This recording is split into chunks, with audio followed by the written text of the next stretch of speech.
পৌরসভার ময়লার ভাগাড়ে জীবন অতিষ্ঠ। মানিকগঞ্জের 5টি গ্রামের মানুষের পচা দুর্গন্ধ আর মশা মাছির উৎপাতে বসবাস করাই দায়। উন্মুক্ত ডাম্পিং গ্রাউন্ডের বর্জ্য আশপাশের জমিতে পড়ে অনুপযোগী হয়ে পড়ছে চাষাবাদও। ভুক্তভোগী এবং পরিবেশ অধিদপ্তর বারবার তাগিদ দিলেও পৌর কর্তৃপক্ষের ঘুম ভাঙছে না। Double million offer Walton fridge কিনে পেতে পারেন 20 লক্ষ টাকা, রয়েছে কোটি কোটি টাকার নিশ্চিত উপহার। পৌরসভার বর্জ্য নিয়ে একের পর এক গাড়ি আসছে ময়লার ভাগাড়ে। নানা প্রজাতির পাখি আর শূকর কুকুরে খাচ্ছে সেই ময়লা। মানিকগঞ্জ শহর থেকে 5 কিলোমিটার দূরে দিঘি ইউনিয়নের ভাটবাউর এলাকা।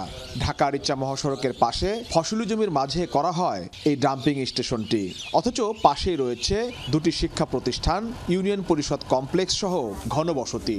উন্মুক্ত ভাগাড়ের দুর্গন্ধ আর মশামাছিতে অতিষ্ঠ জনজীবন।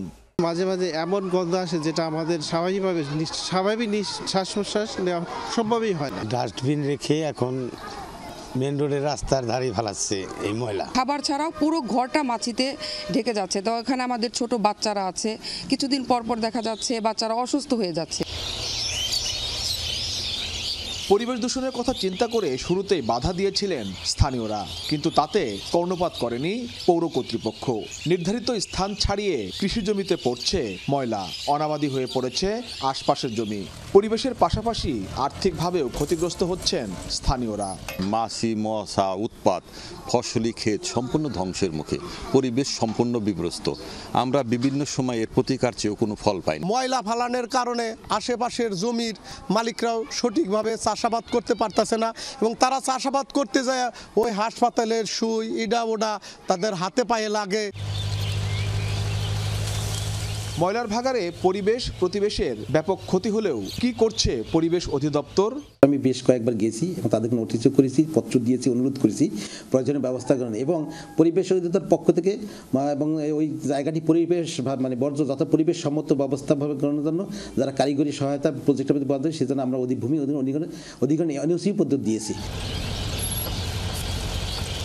ডাম্পিং স্টেশনটি পরিবেশ সম্মত না করতে পারলেও আধুনিকায়নে নতুন প্রকল্প নেওয়ার কথা বলছে পৌরসভা। ওইখানে সিআরডিবি প্রকল্প, যেটা খাল উন্নয়ন করতেছে, তারা একটা প্রকল্প দিবে। অলরেডি আমাদের এখান থেকে সমস্ত ডাটাবেস পাঠিয়ে দিয়েছি, ওরা ডিপিপি তৈরি করে ফেলেছে। ওইখানে তার রিসাইক্লিং এবং বিদ্যুৎ এবং পরিবেশ যাতে ভালো থাকে তার একটা প্রকল্প তারা আমাদেরকে দিবে।